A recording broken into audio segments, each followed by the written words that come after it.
자, 오늘 누가복음 1장 8절부터 20절까지 조금 길긴 하지만 우리 같이 가능하면 빠른 속도로 읽습니다.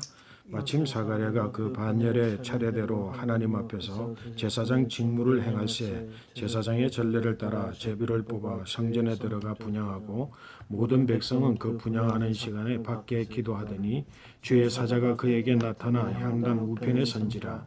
사가랴가 보고 놀라며 무서워하니 천사가 그에게 이르되 사가랴여 무서워하지 말라. 너의 간구함이 들린지라. 내 아내 엘리사벳이 내게 아들을 낳아주리니 그 이름을 요한이라 하라.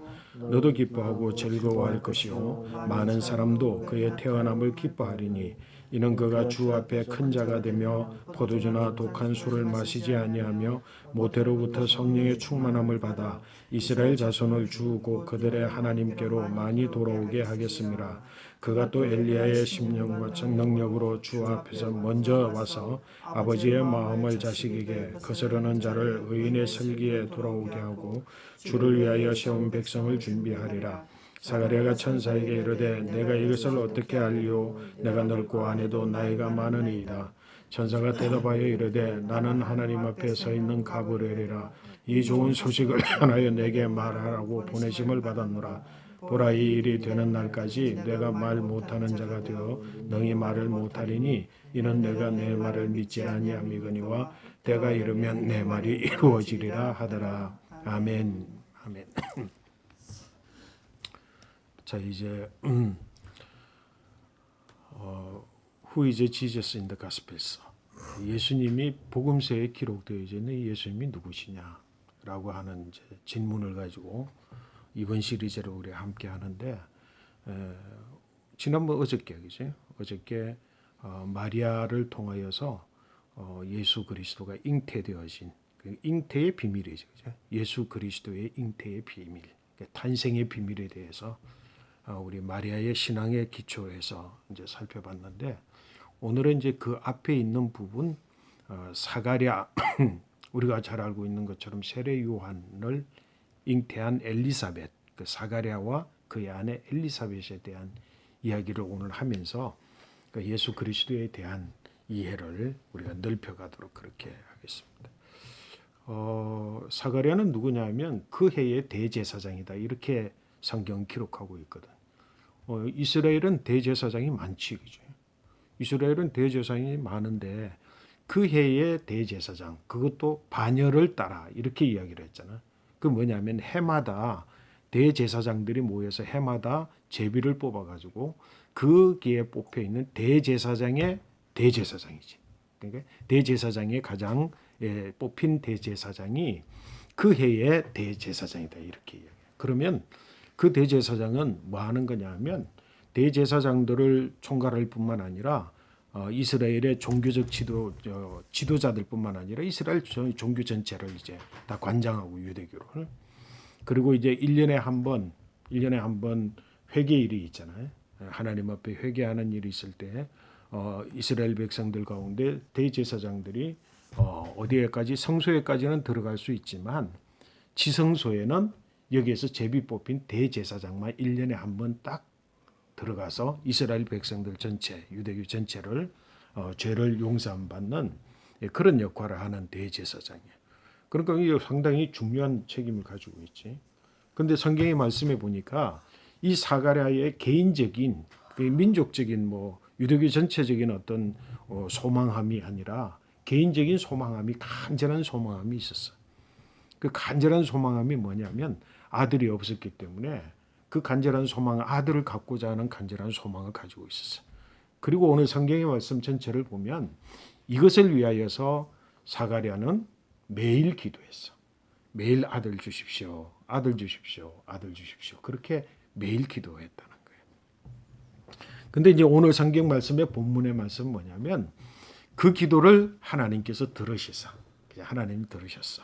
그래서 이제 천사장을 보내어서 뭐라고 이야기를 하느냐면 제사를 드리는 중에 이 사가랴가 제사를 드리는 중에 천사장이 나타났어. 사가랴가 보고 깜짝 놀랐고 무서워했어. 13절 말씀에 보니까 13절 뭐라고 이야기했어요? 천사가 그에게 이르되 사가랴여 무서워하지 말라. 너의 간구함이 들린지라 내 아내 엘리사벳이 내게 아들을 낳아 주리니 그 이름을 요한이라 하라. 너는 기뻐하고 즐거워할 것이요 많은 사람도 그의 태어남을 기뻐하리니 이는 그가 주 앞에 큰 자가 되며 포도주나 독한 술을 마시지 아니하며 모태로부터 성령 충만함을 받아 이스라엘 자손을 곧 곧 그들의 하나님께로 많이 돌아오게 하겠습니다. 이렇게 이제 통보를 해주는 거야. 자, 그러면 이 상황 가운데 한번 생각해 봐요. 사가랴는 어떨까? 굉장히 기뻤을 거야. 그지? 천사장도 이야기하기를 너는 네가 기뻐하고 다른 사람들보다도 온 백성들도 다 기뻐할 거다. 그렇게 이야기했는데 정작 사가랴는 기뻐하지 못했어요. 정작 사가랴는 기뻐하지 못했는데 뭘 기뻐하지 못했느냐 하면 이 천사장의 말 가운데에서 뭐야? 사가랴의 생각의 범위를 뛰어넘는 말씀이 있었다는 거지. 사가랴가 받아들일 수 없는 말씀이 있었다는 거예요.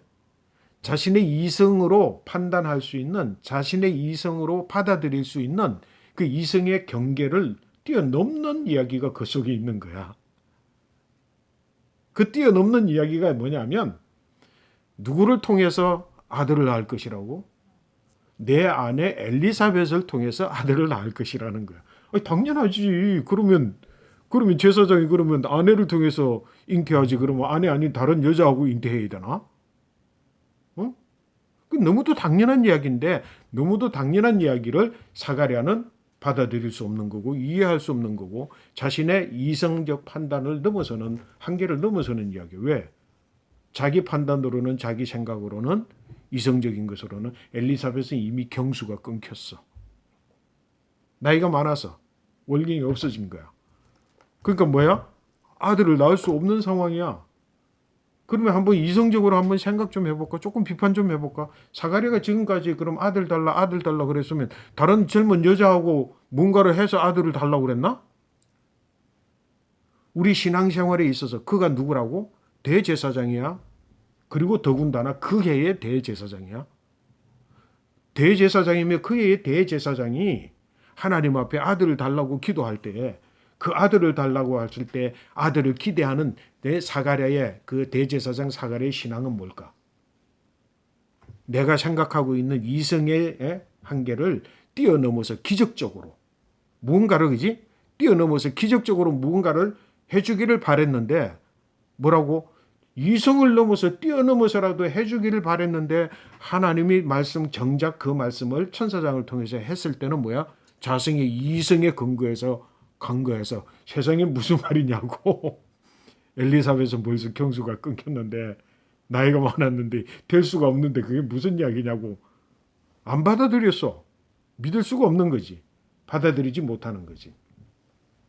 오늘 우리는 여기에서 뭘 보느냐면 마리아와 비교해 볼 수 있어. 그지?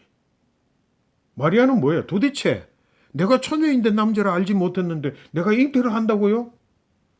똑같은 상황 어쩌면은 뭐야? 사가랴가 더 이성의 한계를 더 멀리 넘어서는 거야. 마리아가 이성의 한계를 더 멀리 넘어서는 거야.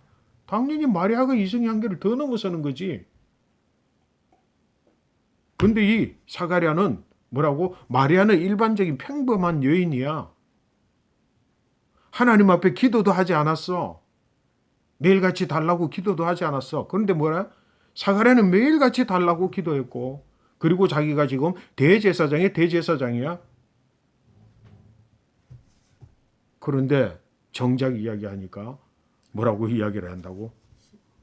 여기 무슨 이야기를 하게 뭐라고 이야기를 했어?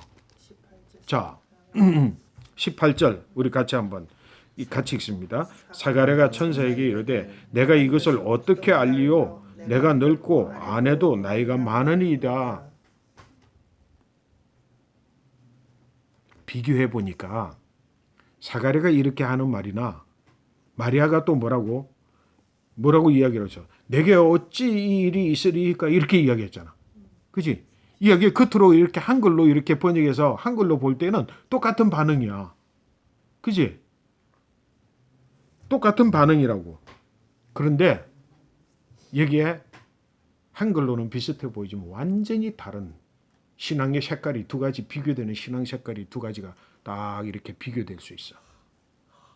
자, 여기에 보니까 사가랴의 말은 뭐라고 이야기했다고? 내가 이것을 어떻게 알겠습니까? 내가 이걸 어떻게 알겠습니까? 나는 늙고 내 아내도 늙었어. 경수가 끊겼습니다. 이 근거가 있는 거지. 마리아는 뭐라고? 어찌 이 일이 내게 있으리까? 하울을 묻는 거야. 그지? 하울을 묻는 거라고. 그러면 그 일이 도대체 일어날 수 없는 일인데, 마리아는 도대체 일어날 수 없는 일인데 그 일이 어떤 방식으로 해서 내게 일어날 수 있겠습니까? 그게 일어날 일에 대하여서 뭐라고?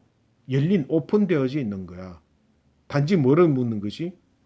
이거는 있을 수 없는 일인데 어떤 과정을 통해서 그 일이 일어날 수 있겠습니까? 다시 말해서 그 일이 일어나는 것에 대해서 오픈되어지고 예스야. 근데 어떻게 그 일이 일어날 수 있습니까? 라고 하는 신앙이지.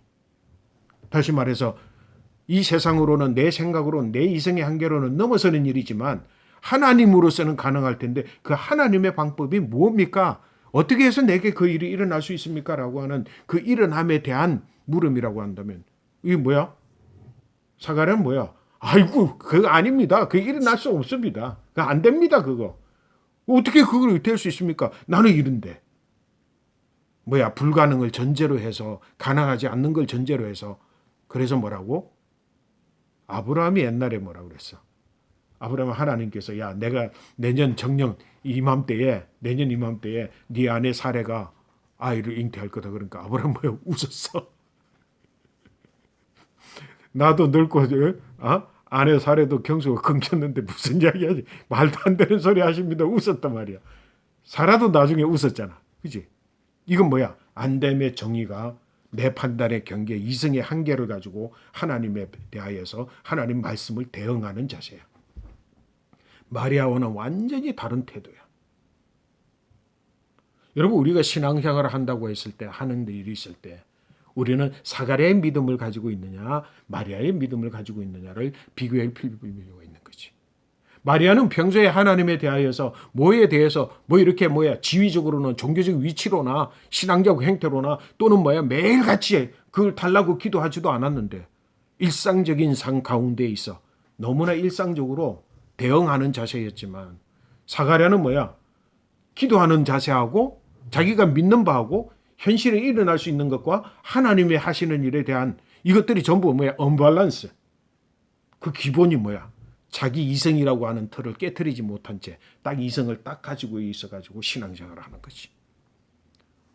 오늘날 예수 믿는 사람들 가운데 특별히 뿐만 아니라 오늘날 예수님이 누구신가를 증거하는 목회자들이나 장로님들이나 교회의 지도자들조차도 사가랴 같은 사람들이 있다 없다?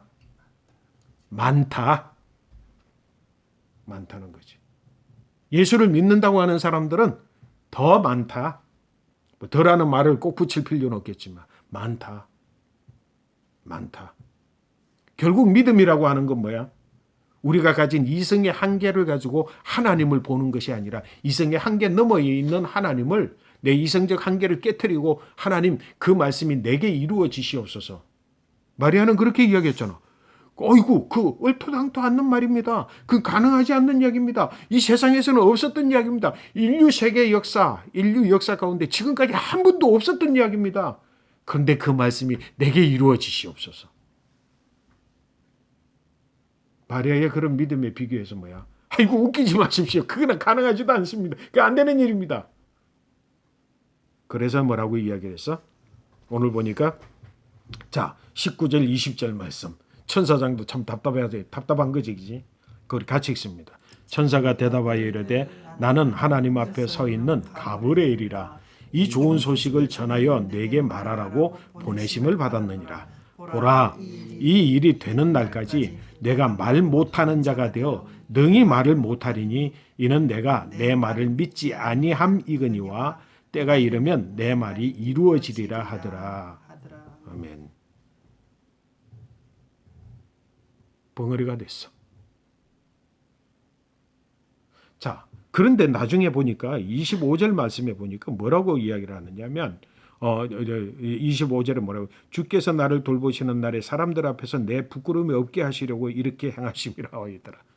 이 말은 여러 가지 의미를 있지만 전체적인 의미에서 보면은 차라리 뭐야? 그냥 사가랴가 입이 벙어리가 안 됐더라면 이거 가지고 또 나가서 이야기하겠지. 하나님께서 이렇게 하셨는데 하나님 뭐 하셨는데 그거조차도 뭐라고? 불신앙적 요소가 있을까 봐서 입을 닫아버렸어. 임신될 때까지. 드러날 때까지. 임신이 아니라 아기를 낳을 때까지. 벙어리가 되어버리고 말았어. 사가랴는 이 벙어리가 되어져 있을 때 이럴 때는 하나님의 조치, 이 천사장의 조치가 참 적절한 것 같아. 참 적절한 것 같아. 말하고 싶은데 말 못하게 딱 막아버리면 뭐야? 말을 밖으로 하는 것이 아니라 말을 자기 자신에게 하겠지. 그지? 그리고 말을 못하는 상황인데 시간이 지나는데 진짜 엘리사벳이 배가 불러오기 시작해? 말을 못하는데 내가 지금 처음부터 그러면 그런가요? 하고 인정을 했는지 안 했는지는 몰라. 인정을 안 했을지라도 시간이 지나는데 엘리사벳이 배가 불러와. 하나님께 들은 말씀은 있어. 그것은 뭐라고 이야기해야 될 것 같아. 엘리사벳에. 그것은 우리의 경수가 끊겼음에도 불구하고 하나님께서 이 역사를 이루셔서 우리에게 아들을 주셨다고 말해야 되는데 그조차도 말 못했을 때 엘리사벳, 이 사가랴의 말이 밖으로 전하는 게 아니라 자기 자신에게 전하면서 자기 자신을 돌아보게 하는 거예요. 여러분 인생에 있어서 믿음에 문제가 있을 때 입부터 닫아야지. 그리고 외부를 향해서 말하던 것, 외부를 향해서 그냥 뭐라고 제사장으로서 말하는 것, 매일 기도하라고 말하는 것, 하나님의 능력은 우리를 뛰어넘는다고 말하는 것, 이성적인 한계를 뛰어넘어서 하나님이 역사할 수 있는 그런 능력을 가지신 분이라고 말하는 것조차도 말하지 말고 왜? 지금까지 말해왔잖아. 너 자신은 그 말을 믿느냐 진짜. 입을 딱 닫고. 너 자신이 진짜 너에게 일어났을 때 믿느냐. 성경에 보면 성경에 일어나니까 성경에서 있은 아멘 하나님이라면 그렇게 할 수 있지요. 불가능한 일이라도 그렇게 되지요. 근데 내 자신에게 일어날 때는 아이고 나는 이거 나이가 많고 내 아내도 경수가 끊겼고 이건 지금까지 있지도 않았던 일이고 있을 수도 없는 일입니다. 여러분 우리 믿음의 자세를 다시 돌아봐서 사가랴의 믿음이 아니라 마리아의 믿음을 가지게 되기를 바랍니다. 내가 어떻게 이것을 알 수 있으리요? 나와 내 아내는 나이가 들었습니다. 라가 아니라 어찌해 그 일이 어찌 내게 이루어질 수 있겠습니까? 이 일이 어찌미요? 어떻게 일어날 수 있습니까? 그 말씀이 내게 이루어지시옵소서. 라고 말하는 마리아의 믿음, 그 믿음이 바로 예수 그리스도의 어머니의 믿음이라는 거지. 그리고 이제 오늘 이 말씀을 통해서 한 가지 짚고 넘어가야 되는 말씀은 뭐냐면 요한의 잉태됨과 예수의 잉태됨은 완전히 다릅니다. 그지? 세례 요한의 잉태됨은 뭐야? 자연적인 것들을 죽어있는 자연적으로 회복시킴으로 자연적인 원리를 따라서 이때 잉태되었지만 그지? 남자의 기능과 여자의 기능을 연장시키거나 회복시켜줘서 잉태되었다고 한다면 마리아는 뭐라고? 인류 역사상 있을 수 없는 하나님의 초월적 역사를 통해서 마리아에게 일어난 잉태의 비밀은 같지 않다라는 거지. 하나님께서 허락해 주신 거룩한 역사들은 우리 가운데 내 삶의 현장에서 나에게 일어날 때에 사가랴의 믿음이 아니라 마리아의 믿음으로 가지고 승리하시고 그리고 하나님의 뜻을 이루시는 여러분 모두 되시기를 간절히 축복합니다. 아멘. 아멘.